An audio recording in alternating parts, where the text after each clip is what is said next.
لیکن ایک صاحب نے معاشرے کے ایک اور پہلو کی طرف توجہ دلائی کہ انہوں نے ایک پروگرام کا کلپ مجھے بھیجا، اور میں چونکہ خود بڑے ٹائم سے ٹی وی سے دور ہوں، خبروں کا سلسلہ میں انٹرنیٹ کے ذریعے موبائلوں پہ مل جاتا ہے، تو ٹی وی دیکھنے کا اتفاق ہی نہیں ہوا۔ خبریں پاکستان میں ویسے سننے کو دل نہیں چاہتا، پتہ ہوتا ہے کہ مہنگائی ہونی ہے، حالات ابتر سے ابتر ہی ہونے ہیں، اچھے کی خبر آنی کوئی نہیں ہے تو خام خواہ دیکھنے کا اس کا فائدہ نہیں ہے۔ لیکن حالات حاضرہ سے واقفیت بھی رکھنی ہوتی ہے، لہٰذا موبائل کا استعمال ایسا کہ اس کے اوپر کوئی ایسی خاص خبر ہو تو وہاں تک پہنچ جاتی ہے، تو لہٰذا ٹی وی دیکھنے کی ضرورت پڑتی ہی نہیں۔ چلتے پھرتے کسی سفر کے دوران بھی موبائل کو دیکھ کے اپنے آپ کو اپ ڈیٹ رکھا جا سکتا ہے۔ تو چونکہ ٹی وی سے دور ہیں تو ٹی وی پروگرامز سے بھی دور ہیں، تو ٹی وی پروگرامز اس روانی سے میرے پاس نہیں آتے، یا ہو سکتا ہے کہ سب کے پاس نہ آتے ہوں۔ تو جن صاحب نے وہ کلپ مجھے بھیجا وہ ہمارے ملک کے مشہور چینل جیو کا ایک پروگرام ہے، اور وہ غالباً کوئی انٹرٹینمنٹ شو کے نام سے اور ہنسنا منع ہے کے نام سے وہ پروگرام کیا جا رہا ہے۔ تو ان صاحب نے میری توجہ جو دلائی جس امر کی طرف، وہ کچھ ایسے تھا کہ اس شو میں بیٹھا ہوا جو اینکر ہے، عموماً ہمارا یہ مزاج نہیں ہے کہ ہم لوگوں کو کسی چیز کے خلاف ورغلائیں یا اکسائیں،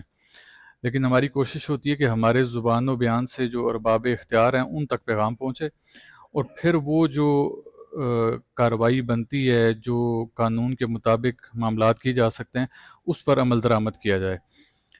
چونکہ ہم ایک اسلام کے نام پر بننے والے ملک میں رہ رہے ہیں، ہمارا آئین و منشور جو پاکستان کا ہے وہ بھی اسلامی زرعی اصولوں کے مطابق ڈھالا گیا ہے، لیکن اس سب کے باوجود بھی ایسے انٹرٹینمنٹ شوز کا ہونا مجھے سمجھ سے بالاتر نظر آیا۔ اب وہ جو لڑکا اس میں ایز اے ہوسٹ اس کو لے کے چل رہا ہے، مجھے اس سے نہ کوئی ذاتی اختلاف ہے، نہ کوئی اناد ہے، نہ میں کبھی اس سے ملا دیکھا سنا، کوئی ایسی بات نہیں ہوئی، نہ ہی اس نے کبھی مذہبی سائڈ پر رخ کرتے ہوئے کوئی ایسی بات کی ہوگی۔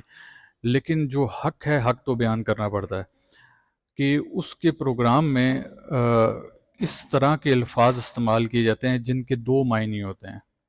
اگر آپ اس کا گندہ سے گندہ معنی بھی اخذ کر سکتے ہیں اور اس کا ایک عام طرف کا معنی بھی لے کے جا سکتے ہیں، لیکن جب وہ اس کی ادائیگی کرتا ہے تو اس کے سامنے بیٹھی ہوئی آڈینس ہے، جیسے آپ لوگ ہمارے سامنے بیٹھتے ہیں، اس طرح وہ وہاں پر سینکڑوں کی تعداد میں بچے اور بچیاں بیٹھے ہوتے ہیں، 17، 18، 20، 22، 25، 30 سال کی عمر کے، 40، 45 سال کی عمر تک کے لوگ بیٹھے ہوتے ہیں۔ ان بچیوں کے سامنے ایک ایسا مذاق کیا جاتا ہے کہ جو عموماً آپ اگر 4 لوگ اکٹھے بھی ہوں اور ایک دوسرے کو نہ جانتے ہوں، ایک دوسرے سے کھلا ماحول نہ ہو ان کا، تو وہ ایسے مذاق کرنے سے اجتناب کریں گے، یعنی کہ جو بلو دا بیلٹ مذاق ہوتا ہے، جو اخلاقی دائرے سے نیچے ہوتا ہے۔ لیکن جو سب سے حیرانی والی بات ہے وہ یہ کہ جو ہمارے ملک کا ایک نظام ہے، پیمرا کا ادارہ ہے، دیگر وزارت مذہبی امور موجود ہے، ministry of science and technology موجود ہے، یہ تمام وہ ادارے ہیں، یا انفارمیشن اینڈ براڈ کاسٹ کی منسٹری ہے، ان اداروں کا یہ کام ہے کہ جب کوئی ایسے پروگرام سامنے آئیں تو ان کے اوپر کچھ نہ کچھ قانونی طور پر ان کا تدارک بھی کرنا چاہیے۔ ایسا تو نہیں ہے کہ پبلک میں سے ہی لوگ اٹھیں گے اور وہی آپ کو اس چیز کا بتائیں گے، ایسا تو ہو نہیں سکتا کہ یہ معاملات اداروں کی نظروں سے نہ گزر رہے ہوں۔ دوسری طرف ہمارے مولوی صاحبان ہیں، علماء صاحبان ہیں، انہیں ایک دوسرے کے گریبان سے فرصت نہیں ہے، وہ ایک دوسرے کو لتاڑنے پر لگے ہوئے ہیں۔ مرزا انجینئر کو آج کل پکڑا ہوا ہے، بس اسی کے پیچھے لگے ہوئے ہیں، اب جب تک اس میں سے کچھ نکال نہیں لیں گے اسے نہیں چھوڑیں گے۔ یعنی کہ اپنی ذاتی اناد، مسلکی اختلاف اور ایک دوسرے کے گریبان سے ہمارے علماء کو فرصت ہی نہیں ہے کہ وہ معاشرے کے اس پہلو کی طرف توجہ دیں جہاں پر آپ کی نسلیں خراب ہو رہی ہیں، یعنی آنے والی نوجوان نسل کے سامنے بےہودہ قسم کا مذاق کیا جاتا ہے، بےہودہ طرز کے اوپر باتیں کی جاتی ہیں، اور ایسی ایسی بات کی جاتی ہے کہ میں اگر وہ آپ کے سامنے بیان کروں آپ کہیں گے کیا جا پیر ہے، اس اسانہ بھی حیا نہیں کیتا، اس محفل نہ بھی حیا نہیں کیتا، اس جگہ نہ بھی حیا نہیں کیتا، اور ایسے مذاق کو آن ایئر کیا جا رہا ہے، لاکھوں کروڑوں کی تعداد میں اس کے پروگرام کو دیکھا جا رہا ہے۔ اور اب مجھے نہیں معلوم کہ باقی چینلز پہ کیا چل رہا ہے، یہ تو ایک صاحب نے مہربانی کی، انہوں نے میری طرف بھیج دیا، اور انہوں نے بھیجا اس لیے انہوں نے کہا کہ ہمیں معلوم تھا کہ اگر ہم کسی اور طرف بھیجیں گے تو دیگر لوگوں کو اپنی لڑائیوں سے فرصت نہیں ہے، تو اس پہلو کی طرف توجہ ہی نہیں کریں گے، تو ہمیں آپ کا معلوم تھا کہ آپ کوئی نہ کوئی آواز ضرور اٹھائیں گے، تو ہم نے ضروری سمجھا کہ ہم آج معاشرے کی توجہ، حکام بالا کی توجہ ایسے پروگرامز کی طرف دلائیں۔ جو ویڈیو کلپ مجھے ارسال کیا گیا اس میں یہ دیکھ کر حیران رہ گیا کہ اس انٹرٹینمنٹ شو کے اندر دو بہن بھائی موجود تھے، وہ بھی پاکستانی ایک بہت مشہور اداکار ہیں، اس کے بچہ اور بچی ہیں، میں نام سیگا راز میں رکھتا ہوں، میں چاہتا ہوں کہ ستر پوشی رہ جائے ان کی، تو وہ بہن اور بھائی بیٹھے ہیں، اور اس بہن اور بھائی کے سامنے وہ شخص اپنے اس کے اندر ایک ایسا چھوٹا سا حصہ ہوتا ہے جس کو وہ اس نے نام دیا ہوا ہے کچھ مجھے یاد نہیں، اس میں وہ لوگوں کی آنکھوں پہ نا ایک اینک لگاتا ہے، پٹی سی باندھتا ہے، اور پیچھے کوئی چیز ڈسپلے ہوتی ہے، اور پھر کہتا ہے کہ اس کو آپ نے بوجھنا ہے کیا چیز ہے، یا چیز کچھ سامنے رکھی جاتی ہے، اس میں ایک ہیلمٹ رکھا گیا، اور اس ہیلمٹ کو بوجھنے کے لیے وہ لڑکا اپنی بہن کے سامنے اس سے پوچھ رہا ہے کہ یہ کیا چیز ہے، تو وہ کہتا ہے کہ یہ پروٹیکشن کے لیے استعمال ہوتی ہے، تو ساتھ ہی پورا حال کہہ کے مار کے ہنستا ہے۔ اس نے کہا کون استعمال کرتا ہے؟ اس نے کہا مرد استعمال کرتے ہیں۔ اب آپ لوگوں کا ذہن بھی کس طرف جا رہا ہوگا کہ مرد پروٹیکشن کے لیے کیا چیز استعمال کرتے ہیں، کس مسئلے میں استعمال کرتے ہیں۔ سوچیں وہاں پر بیٹھی ہوئی تمام آڈینس بشمول جو بچیاں وہاں پر موجود تھیں، وہ کہہ کا مار کے ہنستی ہیں، تالیوں کا ایک بہت بڑا اور کہتے ہیں نا راؤنڈ آف اپلاس چلتا ہے، اس کی ساتھ بیٹھی ہوئی بہن بھی بڑے کہکا مار کے ہنستی ہے، یعنی کہ اس کو بھی سمجھ لگ گئی کہ یہ کس طرف اشارہ کر رہا ہے۔ اب یہ ایسی چیزیں ہیں جس سے ہمارے حکام والا دیکھتے جانتے بوجھتے اپنی نظروں کو بند کر کے بیٹھی ہوئی ہے۔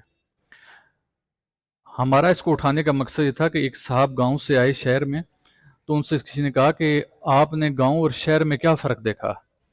تو انہوں نے کہا کہ گاؤں میں فصلیں خراب ہو رہی ہیں اور شہر میں نسلیں خراب ہو رہی ہیں۔ تو جو ایسے پروگرام ہوتے ہیں نا، یہ نسلوں کو خراب کرنے کے لیے کافی ہوتے ہیں۔ میں اس کو موضوع کو زیادہ لمبا نہیں کھینچنا چاہتا، لیکن ایک چیز آپ کے سامنے رکھتا ہوں کہ میں نے ایک زمانے میں ایک رسالے کے لیے NOC حاصل کرنے کی کوشش کی، مجھے 7 ایجنسیوں سے گزرنا پڑا، 3 مہینے کا پروسیس بتایا گیا۔ تو میں نے ان صاحب سے کہا، میں کہا یار میں نے کوئی کلیشن کوف کا لائسنس ڈیمانڈ کیا ہے، میں نے کوئی توپ لینے کی بات کی ہے، اس کا لائسنس دو، ایک میگزین رسالہ لکھنے کے لیے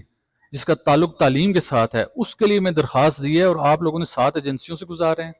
3 مہینے کا پروسیس بتا رہے ہیں۔ تو ان صاحب کے الفاظ مجھے آتے ہیں، انہوں نے کہا جی کہ جو کلیشن کوف ہے وہ کیا ہوگا، 2-4 بندے مار دے گی، لیکن قلم ایسی چیز ہے کہ آپ کے لکھے ہوئے غلط الفاظ معاشرے کے بگاڑ کا باعث بنیں گے۔ تو ہم یہ سمجھتے ہیں کہ معاشرے کے بگاڑ کا باعث صرف دیگر لوگ ہیں۔ یہ جو انٹرٹینمنٹ شوز ہیں، حکام بالا کو چاہیے ان کے اوپر نظر رکھیں، ان کو ایک کوڈ آف کنڈکٹ دیں کہ اس لمٹ سے آپ نے آگے نہیں جانا۔ چھوٹی چھوٹی عمر کے بچے اس شو کا حصہ بھی بن رہے ہیں، گھروں میں بیٹھے وہ شو دیکھ بھی رہے ہیں، سوچیں ان بچوں کے ذہن کیا بن چکے ہوں گے۔ ہم تو موج میں بیٹھے ہوں گے کہ بچہ بڑا سا نہ پارسا ہے، اسکول بھی جانا، مدرسے بھی چلا جانا، نماز بھی پڑھ کے آنا، دیگر معاملات بھی، لیکن جب شو اس کی نظر سے گزرتا ہوگا اس کے ذہن میں کیا چل رہا ہوگا۔ اور جس بچے کے اوپر ویسے ہی آپ نے قید لگائی ہو، سختی لگائی ہو، وہ تو خام خواہ ایسی باتوں میں آگے جانے کی کوشش کرتا ہے، اس کو کھولنے کی کوشش کرتا ہے۔ لہٰذا اللہ کرے کہ ہمارے حکام کی توجہ اس طرف بھی جائے اور وہ ان چیزوں کو بھی دیکھیں، اور خاص طور پہ علماء حضرات، خدا کا نام ہے، آپسی لڑائیاں چھوڑو، داڑھی کس نے کتنی بڑی رکھنی ہے، مسواک لٹکانی ہے لٹکانی ہے، میں تو سامنے کھلو کے بیان کرنا، آہنے کے اے کے بیان کرنا، اس نے اپنے وال موڑیا تو تلین، اس نے سنتے رسول نہیں پتا، وہ میں رسول نے کر چوں میں آیا تساں آئے ہو،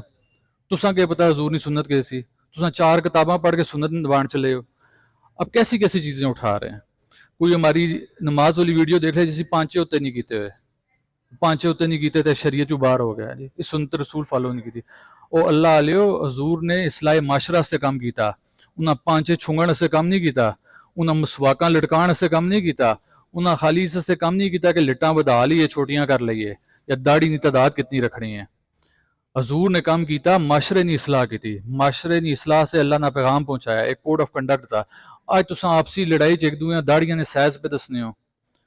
لٹاں نے سائز پہ دسنے ہو، 5 تلے کرنا نہیں کرنا وہ دسنے پہ ہو، لیکن جڑا اصل کام ہے اس تو نظر ہی نہیں پہنتی بھی۔ آپسی لڑائی نے ان ملاؤں کو اتنا دور کر دیا، ان علماء کو اتنا دور کر دیا کہ معاشرے کا جو حقیقی پہلو جس کو اٹھا کے سامنے رکھنا چاہیے، جس کی اصلاح کرنی چاہیے، اس کی اصلاح کے لیے کوئی کام نہیں ہو رہا۔